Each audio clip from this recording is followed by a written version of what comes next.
Pablo Escobar was born on December 1, 1949, in a small town called Rio Negro in Colombia.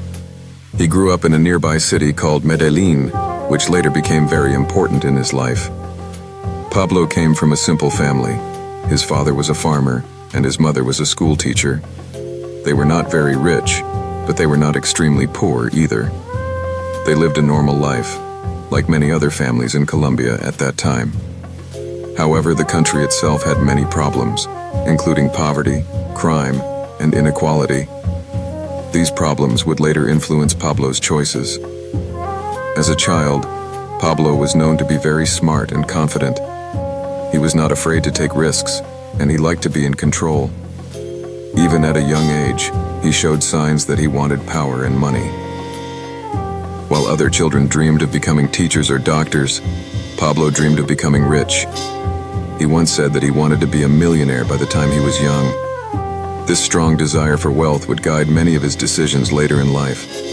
Pablo went to school like other children, but he was not very interested in education. He preferred making money instead of studying books. His teachers saw that he was intelligent, but he did not focus on his studies. Instead, he started getting involved in small illegal activities. These were not big crimes at first. For example, he was known to sell fake lottery tickets. He would trick people into thinking they could win money, but the tickets were not real. This was one of his earliest ways of making money. As he grew older, Pablo became more involved in crime. He started stealing cars and selling them for profit. Car theft was common in Medellin at that time, and Pablo saw it as an opportunity. He also got involved in smuggling goods. Smuggling means moving illegal or restricted items from one place to another without permission. These early activities helped him learn how crime worked. He began to understand how to avoid the police and how to build connections with other criminals. Medellin, during this time, was a city with many challenges. There was a big gap between the rich and the poor. Many people struggled to find jobs and survive. Crime became a way for some people to make money. Pablo grew up in this environment, and it shaped his thinking. He saw that crime could bring fast money and power. This idea stayed with him as he continued to grow. Pablo was also very ambitious. He did not want to stay small or poor. He wanted to be powerful and respected. He believed that money could bring him everything he wanted. This belief pushed him to take bigger risks. He started building relationships with people who were already in the criminal world. These connections were very important. They helped him learn new ways to make money and grow his influence. Even though Pablo was involved in crime, he was also very charming. He knew how to talk to people and gain their trust. This made it easier for him to build a network. People liked him because he was confident and generous at times. He could make others feel important, which helped him create strong relationships. This skill would later become one of his greatest strengths. At some point, Pablo tried to live a more normal life. He even got involved in small business activities. However, the money from legal work was not enough for him. He wanted more, and he wanted it fast. This pushed him back into crime. He realized that illegal activities could give him the kind of wealth he desired. This was a turning point in his life. As Pablo continued his journey, he started to move from small crimes to bigger ones. He became more serious about building a criminal career. He began to work with more powerful people and took part in more organized operations. These activities were more dangerous, but they also brought more money. Pablo was willing to take the risk. During this time, the drug trade in Colombia was starting to grow. Drugs like cocaine were becoming popular in other countries, especially in the United States. This created a huge demand. Pablo saw this as a big opportunity. He realized that drugs could make him very rich. At first, he was not deeply involved in drugs, but he was watching and learning. He was preparing himself for something bigger. His early experiences in crime gave him the skills he needed. He learned how to plan, how to avoid getting caught, and how to manage people. He also became more fearless. The more he succeeded, the more confident he became. This confidence sometimes turned into arrogance, but it also pushed him forward. Pablo's family life also played a role in shaping him. His mother wanted him to have a good life and often supported him, even when he made bad choices. This support gave him a sense of security. He felt that he could take risks because he had people who believed in him. However, this also meant that he did not face strong consequences for his actions early on. As he entered his late teenage years and early adulthood, Pablo was no longer just a small-time criminal. He had gained experience, confidence, and connections. He was ready to take the next step. The world of drugs was opening up, and Pablo was prepared to enter it. He saw it as his chance to achieve his dream of becoming rich and powerful.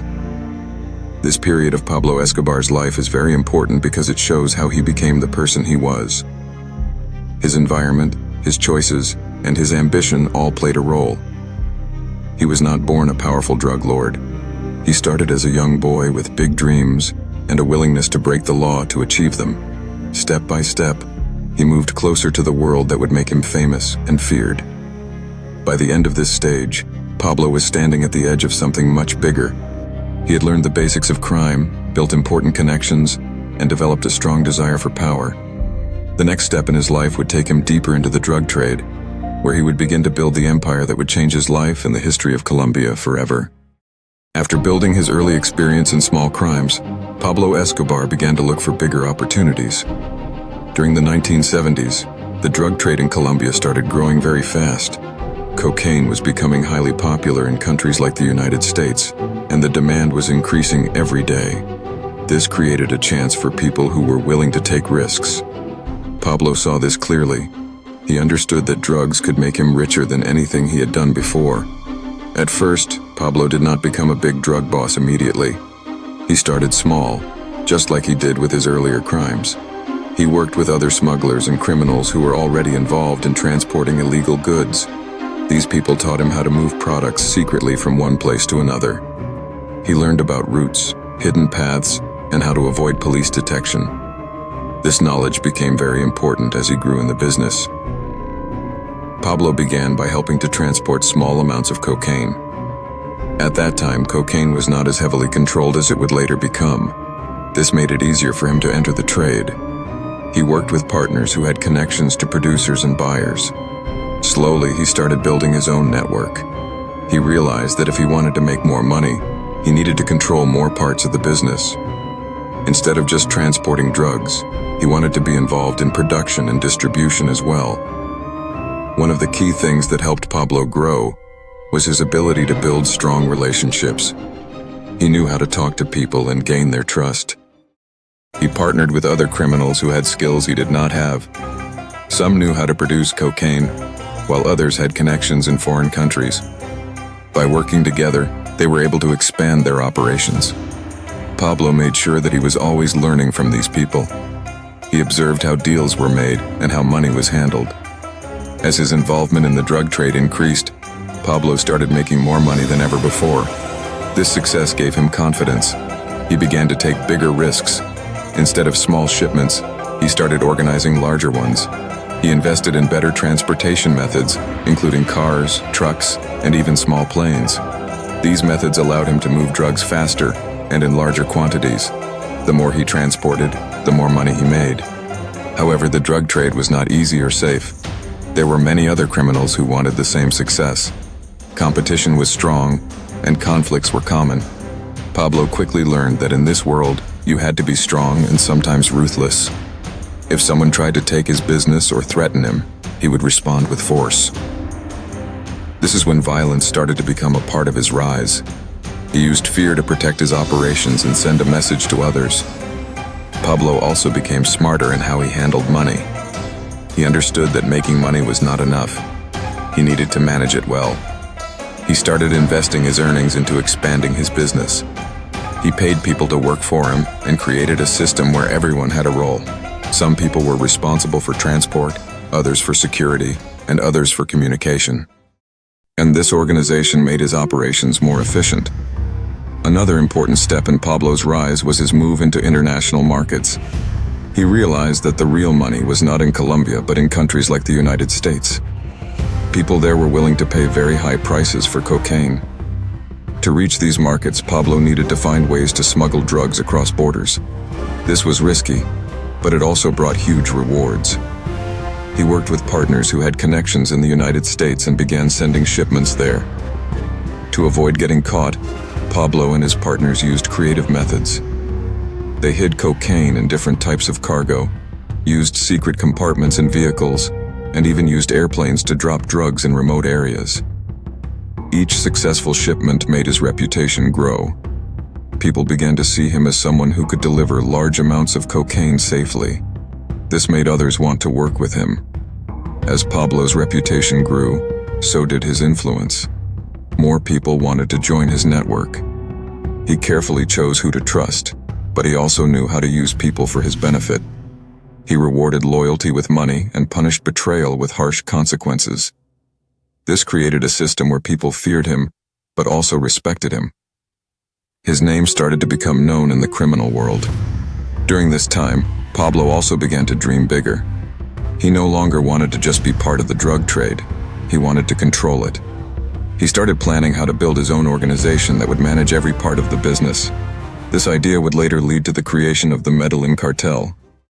But at this stage, he was still building the foundation. Pablo's life was changing quickly. He was making large amounts of money, and his lifestyle began to reflect that. He could afford better houses, cars, and other luxuries. However, he remained focused on growing his business. He knew that success in this world could disappear quickly if he was not careful. This kept him motivated to keep expanding and improving his operations. At the same time, the risks were increasing. The government and police were starting to pay more attention to the drug trade. Laws were becoming stricter, and enforcement was getting stronger. Pablo knew that he had to stay ahead of the authorities. He used bribery to protect himself, paying police officers and officials to ignore his activities. This helped him continue operating without too much interference. By the end of this stage in his life, Pablo Escobar was no longer a small criminal. He had become a major player in the cocaine trade. He had built strong connections, developed effective systems, and gained a reputation for power and success. His operations were growing rapidly, and his ambition was stronger than ever. This period marked the true beginning of his rise to power. He had found the path that would lead him to extreme wealth and influence. The next step would be even bigger, as he moved to create a powerful organization that would dominate the drug trade not only in Colombia, but around the world. As Pablo Escobar continued to grow in the drug trade, he reached a point where he no longer wanted to depend on others. He wanted full control over the business. He had already built strong connections, learned the system, and made a lot of money. Now, he wanted to create something bigger, an organization that would dominate the cocaine trade. This idea led to the creation of the powerful Medellin cartel. The Medellin cartel was not built in one day. It started slowly, as Pablo brought together different people with different skills. Some were experts in producing cocaine, others were skilled in transporting it, and some handled money and communication. Pablo carefully selected these people. He wanted loyal individuals who would follow his orders without question. Trust was very important, but fear also played a big role in keeping everyone under control. Pablo became the leader of the cartel. He made the decisions and controlled the direction of the organization. Under his leadership, the cartel became very organized. Each person had a clear role, and everything was planned carefully. This structure made the cartel very effective. It was no longer just a group of criminals. It was like a business, but an illegal one. One of the most important parts of the cartel was the production of cocaine. The drug was made from coca plants, which were grown in certain parts of South America. Workers would process these plants into cocaine in hidden laboratories. These labs were often deep in forests or remote areas to avoid being discovered by authorities. Pablo made sure that production was constant and efficient so that there was always enough supply to meet demand. Once the cocaine was ready, the next step was transportation. This was one of the most difficult parts of the operation. The cartel had to move large amounts of drugs from Colombia to other countries, especially the United States. To do this, they used many different methods. Small planes were one of their main tools. These planes could fly low and avoid radar, making it harder for authorities to detect them. They also used boats, cars, and even hidden compartments in everyday items. Pablo and his team were very creative. They found new ways to hide drugs and avoid being caught. Sometimes, cocaine was hidden inside shipments of legal goods. Other times, it was transported through secret routes that were difficult for police to monitor. Each successful delivery made the cartel stronger and richer. Another key part of the cartel's success was bribery. Pablo understood that it was easier to control people than to fight them. He offered money to police officers, government officials, and even politicians. If they accepted the money, they would ignore his activities or even help him. This system made it very difficult for authorities to stop him. Many people chose money over honesty because the amounts offered were very high. Pablo had a simple way of dealing with people who did not cooperate. He used a phrase that became very famous, plata o plomo, which means money or lead. In simple terms, it meant that a person could either take a bribe, money, or face death, laid from a bullet. This approach created fear. Many people chose to accept money rather than risk their lives. This gave Pablo even more control over the system. As the cartel grew, so did its profits. Pablo Escobar became extremely rich. He was making millions of dollars every day. In fact, at one point, he was considered one of the richest people in the world. He had more money than he could even spend. Some stories say that he lost large amounts of cash every year because he had nowhere to store it. This shows how massive his operation had become. With this wealth, Pablo expanded his empire even more. He invested in better equipment, more workers, and larger operations. The cartel became stronger and more powerful.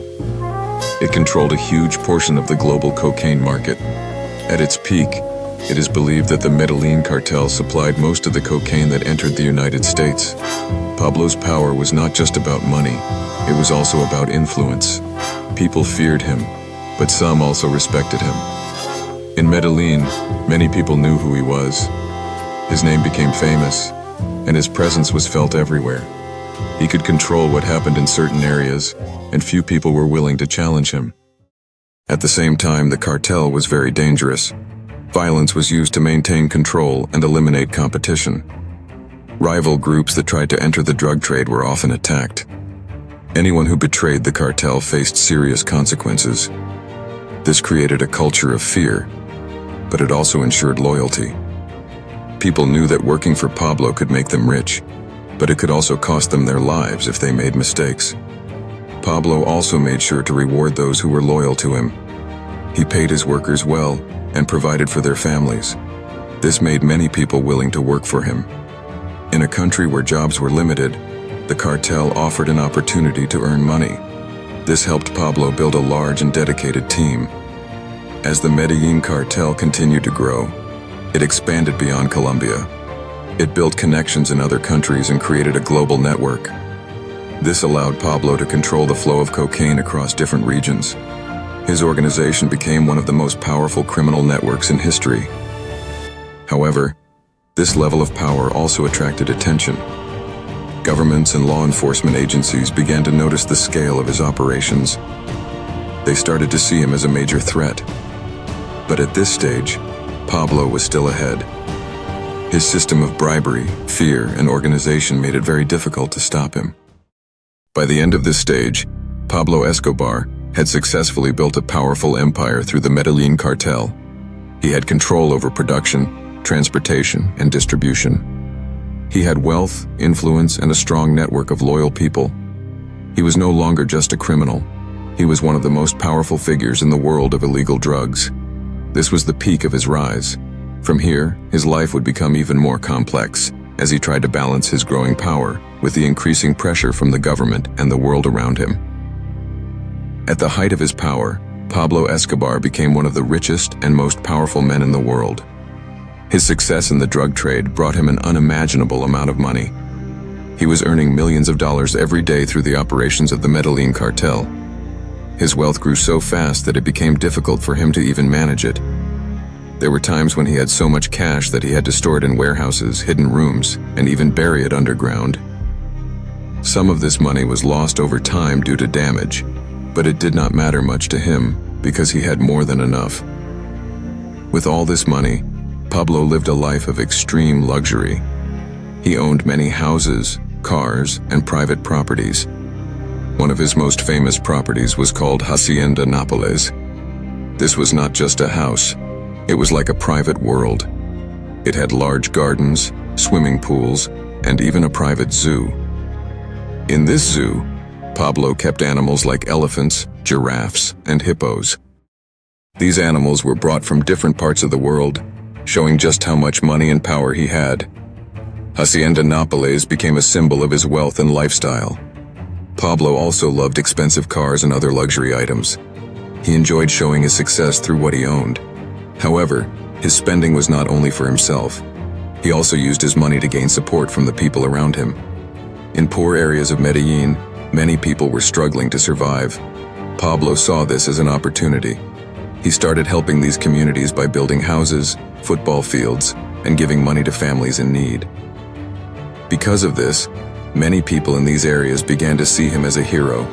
They called him Robin Hood because he gave money to the poor. For them, he was not just a criminal, he was someone who cared about their lives. He helped people who felt forgotten by the government. This made him very popular among the poor. They protected him, supported him, and sometimes even refused to cooperate with the police. However, this image of kindness was only one side of the story. While Pablo was helping some people, he was also responsible for a lot of violence. His cartel used fear and force to maintain control. Many people suffered because of his actions, even though others benefited from his generosity. This created a complex image of Pablo. Some saw him as a good man, while others saw him as dangerous and ruthless. As his power grew, Pablo wanted more than just money. He wanted respect and recognition. He wanted to be seen as an important figure in society. This led him to enter politics. He believed that becoming a politician would give him more power and also protect him from the law. He managed to gain a position as an alternate member of Colombia's Congress. This was a big step for him, as it allowed him to move in higher social circles. In politics, Pablo tried to present himself as a normal and respectable person. He dressed well, spoke confidently, and acted like a leader. He wanted people to forget his criminal activities and see him as a man who could help the country. For a while, this plan worked. Some people accepted him and supported his political ambitions. However, not everyone believed in his image. Some politicians and journalists began to investigate his past. They exposed his involvement in the drug trade. This caused a major problem for Pablo. His political career started to fall apart as more people learned the truth. He was eventually forced to leave politics, but this experience changed him. It made him more determined to protect his power at all costs. The media also played a big role in shaping Pablo's image. Newspapers and television talked about him often. Some stories focused on his wealth and generosity, while others highlighted his crimes. This made him even more famous, not just in Colombia, but around the world. His name became known everywhere, and people were both fascinated and afraid of him. Despite the attention, Pablo continued to grow his influence. He had control over large parts of the drug trade and strong connections in different areas. His power reached into many parts of society, including business and law enforcement. This made it very difficult for anyone to challenge him. He had built a system where he could operate with little interference. At the same time, his double life became more dangerous. On one side, he was a wealthy man who helped the poor and tried to appear respectable. On the other side, he was the leader of a powerful criminal organization responsible for violence and illegal activities. Balancing these two sides became harder as time went on. The government began to see him as a serious threat. His power was growing too much, and his influence was spreading. There was also pressure from other countries, especially the United States, to stop the flow of drugs. This created tension between Pablo and the authorities. The more powerful he became, the more attention he attracted. Pablo responded to this pressure in different ways. He continued to use money to influence people, but he also became more aggressive. He wanted to protect his empire and his life. This led to a period of growing conflict between him and the government. The situation in Colombia started to become more dangerous as violence increased. Even with all these challenges, Pablo remained confident. He believed that his money, power, and connections would keep him safe. He had built an empire that seemed impossible to destroy. He was living a life that many people could not even imagine, filled with wealth, influence, and control. However, this level of power also came with risks. The more visible he became, the more enemies he made. The government, rival groups, and even some former allies started to turn against him. The tension continued to rise, setting the stage for a major conflict. By the end of this stage, Pablo Escobar was at the peak of his power. He had wealth beyond measure, influence over many people, and a strong public image among certain groups. But at the same time, the pressure around him was growing. The next phase of his life would be filled with conflict, violence, and a fight to maintain everything he had built. As the power of Pablo Escobar continued to grow, the government of Colombia could no longer ignore him. His control over the drug trade, his influence in society, and his involvement in politics made him one of the biggest threats the country had ever faced. At the same time, other countries, especially the United States, were putting pressure on Colombia to stop the flow of cocaine. This created a situation where the government had no choice but to take strong action against him. One of the biggest issues for Pablo was the idea of extradition. Extradition means being sent to another country to face trial for crimes. The United States wanted Colombia to send drug traffickers like Pablo to face justice there. This was something Pablo feared more than anything else. He believed that if he was sent to the United States, he would lose all his power and spend the rest of his life in prison. Because of this, he decided to fight back with everything he had. The conflict between Pablo and the government quickly turned into a violent war. Pablo used his money and influence to try to stop extradition laws. He offered bribes to politicians and officials, hoping they would support him. Some accepted the money, but others refused. When bribery did not work, Pablo turned to violence. This marked the beginning of one of the most dangerous periods in Colombia's history. Bombings and attacks became more common. Pablo's cartel carried out violent actions to create fear and pressure the government. Buildings were destroyed, and many people were injured or killed. These attacks were not only aimed at the government, but also at anyone who opposed him. Judges, police officers, journalists, and politicians became targets. The goal was to send a message. No one who stood against him would be safe. The people of Colombia lived in fear during this time. Everyday life became uncertain. Public places were no longer safe, and many families worried about their security. Even though Pablo still had support from some communities, many others began to see the true cost of his actions. The violence affected innocent people, and the country suffered greatly. The government responded by increasing its efforts to capture him. Special forces were created, and more resources were used to fight the cartel. Police and military units worked together to track down Pablo and his network. However, this was not easy. Pablo had built a strong system of protection. He had people inside the police and government who gave him information. This allowed him to stay one step ahead most of the time. At the same time, new groups began to form against Pablo. Some of these groups were made up of people who had suffered because of his actions. Others were rival criminals who wanted to take his place. These groups worked against him, creating more pressure on his empire. The situation became even more complicated as different forces fought each other. Despite the growing opposition, Pablo remained defiant. He continued to use both money and violence to maintain control. He believed that fear was one of his strongest weapons. By making people afraid, he could keep them from turning against him. However, this strategy also created more enemies. The more violence he used, the more people wanted to see him stopped. In an attempt to avoid extradition, Pablo made a surprising move. He agreed to surrender to the government under certain conditions.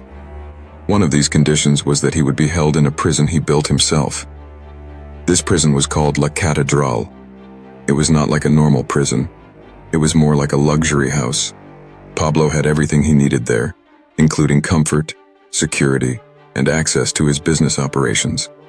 For a short time, it seemed like the conflict might calm down. Pablo was in prison and the violence decreased. However, this situation did not last long. Even inside La Catedral, Pablo continued to control his cartel. He used the prison as a base to manage his operations.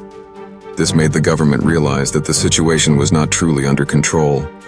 Things became worse when Pablo was accused of committing crimes even while in prison.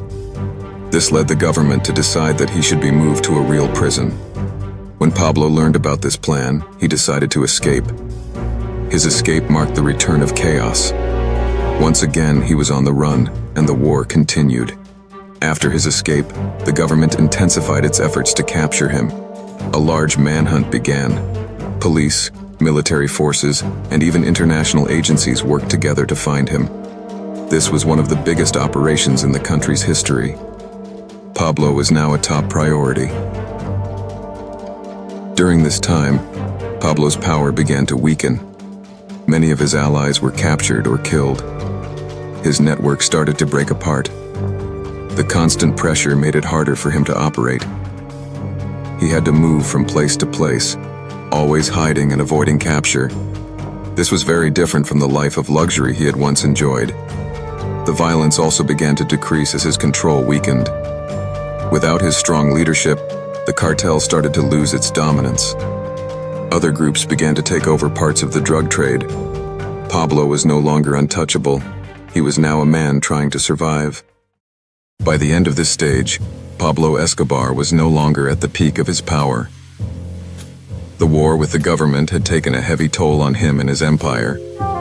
He had lost many allies, faced strong opposition, and was constantly on the run. The man who once controlled so much was now being hunted. This period showed the consequences of his actions. His use of violence had brought him power, but it also led to his downfall. The next stage of his life would be his final chapter, where everything he built would come to an end. After years of power, wealth, and control, the life of Pablo Escobar began to fall apart.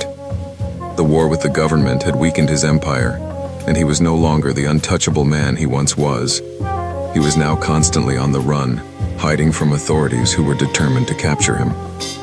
His life changed completely. Instead of living in luxury, he had to move from place to place, always looking over his shoulder. The government of Colombia made it clear that they would not stop until Pablo was found. Special forces, police units, and intelligence teams worked day and night to track him down. They used advanced technology, informants, and surveillance to get closer to him. At the same time, international support, especially from the United States, helped strengthen the search. Pablo was now one of the most wanted men in the world. As he continued to hide, Pablo started to lose many of his allies. Some were arrested, others were killed, and some simply left because they were afraid. The strong network he had built over the years began to break apart. Without his full team, it became harder for him to operate his business. The Medellin cartel, which was once so powerful, started to collapse. Other groups began to take control of the drug trade, and Pablo's influence continued to fade. Life on the run was not easy for him. He had to stay in small, hidden places and could not live openly. He could not trust many people, and even those close to him were at risk. Despite all this, Pablo still tried to stay connected with his family. He loved his wife and children deeply, and he often tried to contact them, even though it was dangerous. These attempts to communicate would later play a role in helping authorities find him. During this time, Pablo became more isolated. The man who once had everything was now alone and under constant pressure. He had to think carefully about every move he made. The fear of being captured or killed was always present. This was a big change from the confident and powerful leader he had once been. The search for Pablo became more intense as time went on. Authorities began to focus on tracking his phone calls. They knew that he would try to contact his family, and they used this to their advantage. By monitoring communication signals, they slowly started to narrow down his location. This required patience and careful planning. In the final days of his life, Pablo was hiding in the city of Medellin. He was moving between safe houses, trying to stay hidden. However, the pressure was closing in. The search teams were getting closer, and his options were running out. He could no longer escape as easily as before. On December 2nd, 1993, just one day after his birthday, Pablo made a phone call to his family. This call was tracked by authorities who quickly moved to the location. A special team surrounded the building where he was hiding. Pablo realized that he had been found. What followed was a final confrontation. Pablo tried to escape by running across the rooftops. However, he was chased by the authorities. In the end, he was shot and killed. His death marked the end of a long and violent chapter in Colombia's history. The man who had once controlled so much power was gone. The reaction to his death was mixed. Some people celebrated because they saw him as a criminal who had caused great harm.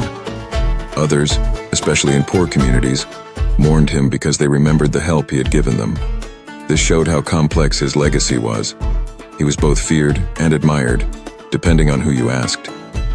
After his death, the Medellin cartel quickly lost its power. Without Pablo's leadership, it could not survive. Other groups took over the drug trade, but none were exactly like his organization. The era of Pablo Escobar had come to an end. The impact of his life was very strong. Colombia had gone through years of violence and fear because of his actions. Many lives were lost, and the country faced serious challenges. However, his fall also showed that even the most powerful criminals can be brought down. It was a moment that gave hope to many people.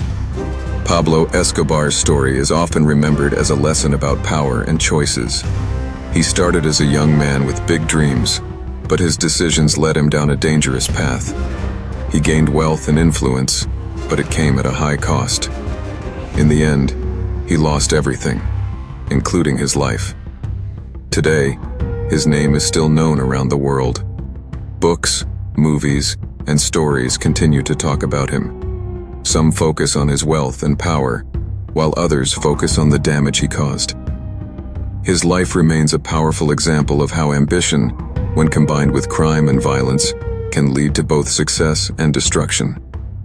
In the end, Pablo Escobar left behind a complicated legacy. He was a man who rose from simple beginnings to become one of the most powerful criminals in history. But his story also shows that no matter how strong someone becomes, actions always have consequences.